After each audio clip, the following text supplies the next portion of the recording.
बनाते बनाते आने वाला स्वाद, जाने वाला स्वाद, इसको पहचानने का काम करे। पूरा कम से कम 20 मिनट तक ना इधर भटके ना उधर भटके, ना चारों तरफ अपने मन को भटकने के स्वभाव में उसको ढीला कर दे या उसको ऐसे ही गुमराह करने के लिए छोड़ दे, न करते हुए पूरा मन को वश करे। अरे मन को वश करते ही अपना तप आरंभ होता है। ये सबसे बड़ा बहुत महत्व का तप है।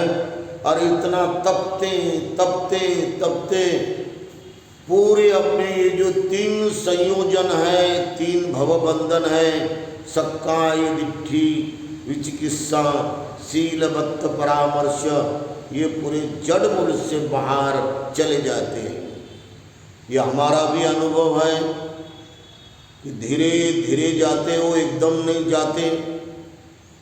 कोई भी बात अगर हमारे में बढ़ना है, उसको बढ़ाते बढ़ाते जाना है, तो हर गुणवत्ता को, हर बोधि बल को, हर धम्म के अलग अलग धम्म बल को बढ़ाने का साहस और जिज्ञासा और मेहनत और बहुत दीर्घ उद्योगशीलता हमारे में बढ़ते रहना चाहिए। और ये वीर्य पारमिता में आता है।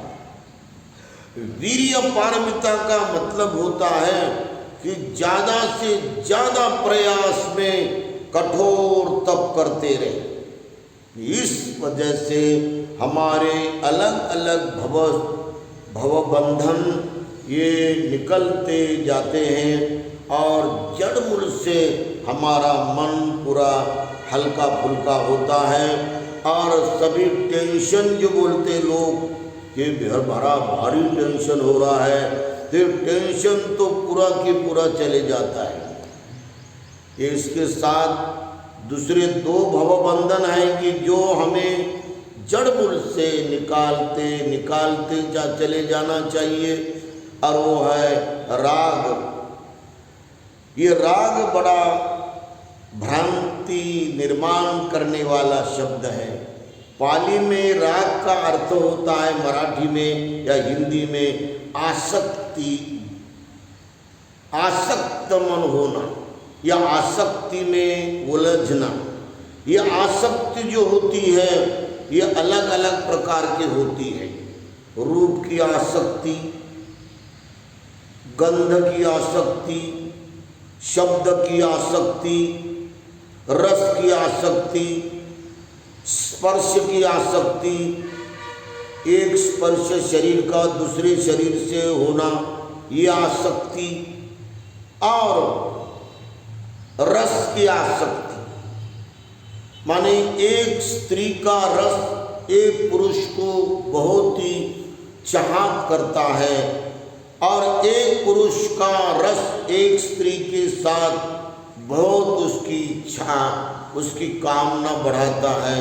तो ये रस है, ये रस की जो आसक्ति है, और ये मनोविषय वासना की जो आसक्ति है, ये आसक्ति बहुत आदमी को दर्द, दुख, बेचैनी, व्याकुलता, अशांति, और अशांति में पूरा समय जाता है। कभी कभी रात कैसी जा रही ये भी समझ में नहीं आता। इतने लोग आसक्ति में उलझते उलझते उलझन बनाते रहते, और इसी उलझन के कारण आदमी को शांति कैसे मिलेगी? हर उलझन आदमी को शांति से परिपूर्ण एकदम दूर करता है। इसीलिए अगर सही आपको शांति चाहिए तो बाहर कहीं पर भी शांति नहीं मिलेगी। बाहर कोई भी शांति देने वाला बल या शक्ति नहीं है, किसी भी प्रकार की शक्ति नहीं है। अपने मन के सभी आसक्ति को निकाल कर आप अपने मन को अनासक्त बनाना, ये बुद्धिमान और बहुत गंभीर आदमी का काम है, विद्वान आदमी का काम है कि जो जागरूकता को बढ़ाता है।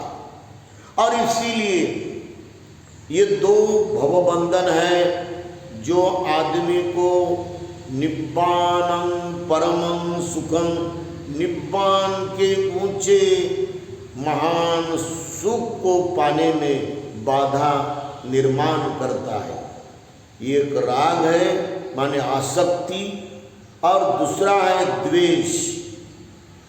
किसी ना किसी कारण से हमारे अंतर मन में नेगेटिव फीलिंग्स पैदा करना या किसी की द्वेष भावना को बढ़ाते रहना, धीरे धीरे ये बढ़ते रहती है।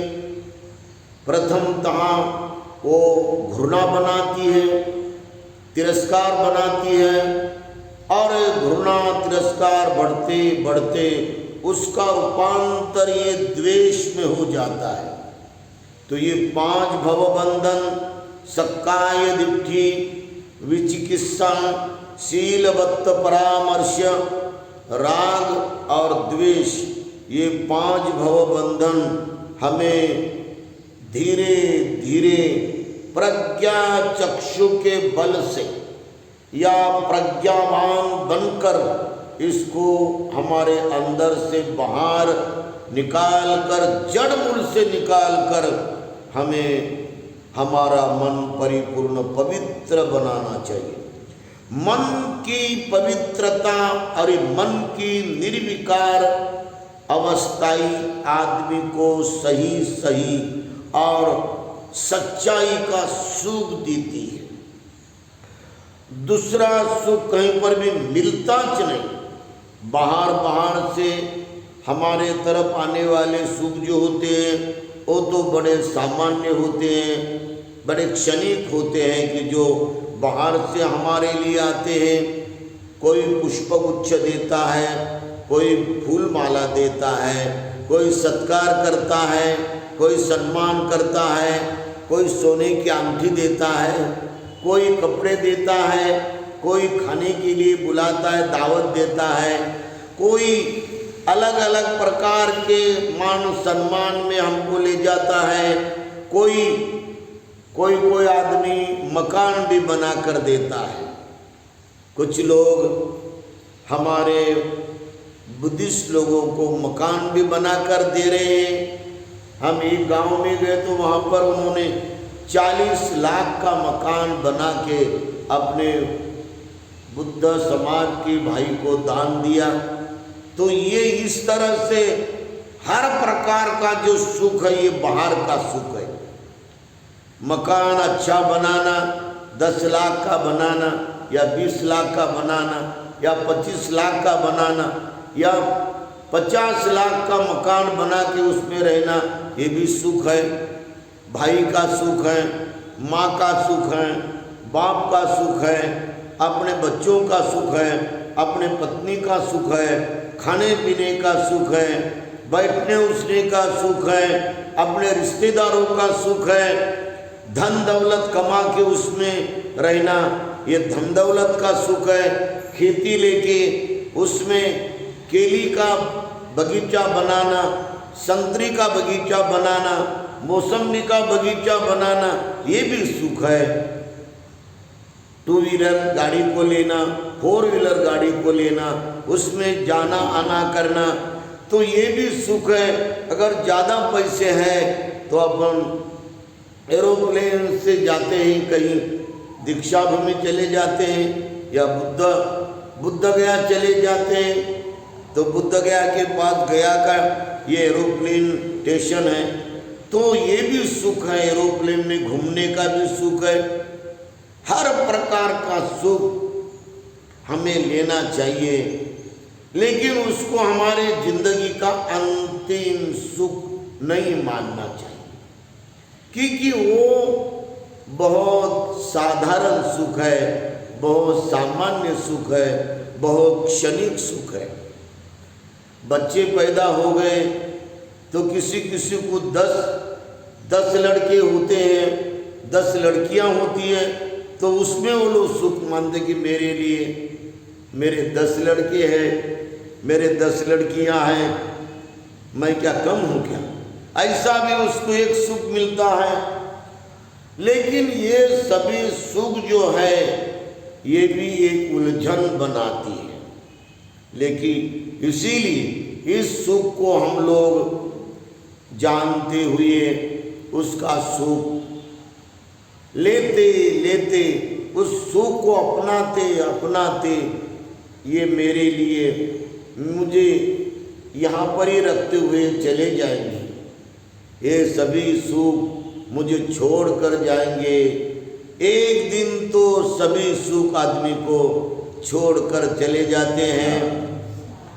कितना भी अपना भाई बहन हो, कितने भी माँ बाप हो, कितनी भी पत्नी हो, कितनी सुंदर हो, कितने भी बाल बच्चे खूबसूरत हो, लेकिन सबको एक दिन तो हम छोड़ते हैं। किसी ना किसी कारण से हमको वो छोड़ के चले जाते हैं, न तो हम उसको छोड़ के चले जाते हैं। तो ये भी जानना चाहिए। और ये जानते हुए सबसे बड़ा सुख है वो है निब्बानम परमं सुखम। निब्बान ये सबसे बड़ा सुख है।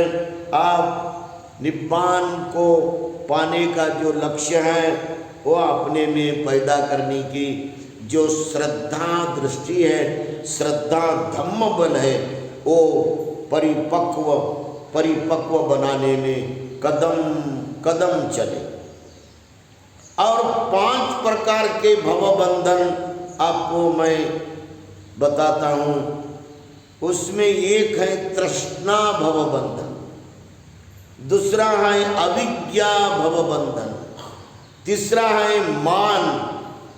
मान माने मुझे इन्होंने बिल्कुल रिस्पेक्ट नहीं दिया, क्या आज नहीं, इतना बड़ा फंक्शन, कितने लोग आ गए, 2 लाख लोग आ गए और मुझे स्टेज पर नहीं बुलाया। मैं इतना बड़ा हूँ, मैं इतना ज्ञानी हूँ, मैं इतना पॉपुलर हूँ, मैं यहाँ का सबसे बड़ा ज्येष्ठ नेता हूँ, और मुझे इन्होंने सम्मान नहीं दिया, मुझे मान नहीं दिया, मुझे कुछ नहीं दिया, मुझे फूल माला नहीं दी। यूं आदमी के अंदर में अहम जागते रहता है। और ये जो मान है या सम्मान की भावना है ये बहुत खतरनाक है, इसलिए ये भी भवबंधन है। और उसके साथ ईर्ष्या और हेवा और लोभ, ये 5 है। ऐसे 10 भवबंधन को निकालकर आप अपने मन को निर्मल करने का भगवान बुद्ध ने जो मार्ग बताया उसको अपनाते रहिए। ये मार्ग शील संपदा मार्ग है, सम्यक समाधि संपदा मार्ग है और प्रज्ञा संपदा मार्ग है। सबका मंगल हो।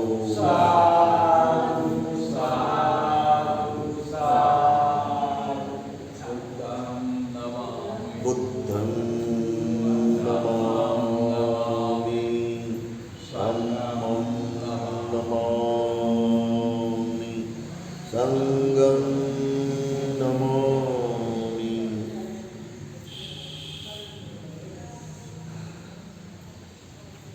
आशीर्वाद मंगल मैत्री।